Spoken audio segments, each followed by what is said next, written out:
I need to understand what is the right age to fix your teeth. Normally ಹಲ್ಲು ಬೆಳವಣಿಗೆ ಶುರು ಆಗೋದು by 7 to 8 months. Okay. ಕೆಲವೊಂದು ಕೇಸಸಲ್ಲಿ ಮಗು ಹುಟ್ಟಿದ ತಕ್ಷಣನೇ ಹಲ್ಲಿರುತ್ತೆ. That's a very rare case. ಅದಕ್ಕೆ ನೇಟಲ್ ಟೀತ್ ಅಂತ ಹೇಳ್ತಾರೆ.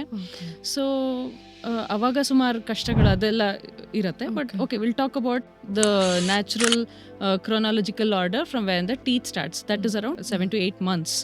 ಸೊ ಅವಾಗ್ಲಿಂದನೇ as parents we have to start taking care of those teeth. Yes. The earliest is 7 to 8 months. As soon as the teeth erupts into the oral cavity, first ಕೆಳಗಿನ ಹಲ್ಗಳು first start ಆಗುತ್ತೆ. ಅದು ಬರ್ದ ತಕ್ಷಣನೇ we have to lot of efforts that parents have to put in. That is, ಒಂದು ಕ್ಲೀನಾಗಿ ಒಂದು gauze ಕೈಗೆ ಹಾಕ್ಕೊಂಡು ಕ್ಲೀನ್ ಮಾಡಬೇಕು every day. Parents should clean those teeth. ಇವಾಗ ಎಷ್ಟೊಂದು ಸುಮಾರು ಕೇಸಸಲ್ಲಿ ಒಂದು 2 ವರ್ಷ 3 ವರ್ಷಕ್ಕೇನೆ all the teeth will be like yellowish ಅಥವಾ ಬ್ರೌನಿಶ್ ಅಂಡ್ ಚಿಕ್ಕದಾಗ್ಬಿಟ್ಟಿರುತ್ತೆ.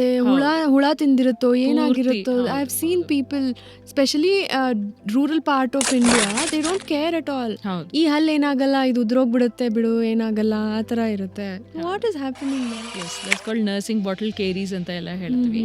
ಸೊ ಅದ್ರಲ್ಲಿ ಹೇಗಾಗತ್ತೆ ಅಂತಂದ್ರೆ, ಹಾಲು ಕುಡಿಸ್ತಾ ಇರ್ತಾರೆ, ಮಗು ಹಂಗೆ ನಿದ್ದೆ ಹೋಗ್ಬಿಡತ್ತೆ. ಸೊ ಹಾಲೆಲ್ಲ ಹಂಗೆ ಇರುತ್ತೆ ಬಾಯಿ ಒಳಗಡೆ. ಅದರಿಂದ ಹುಳುಕ ಅನ್ನೋದು ಕಂಟಿನ್ಯೂ ಆಗ್ತಾ ಹೋಗುತ್ತೆ. That is very very very wrong.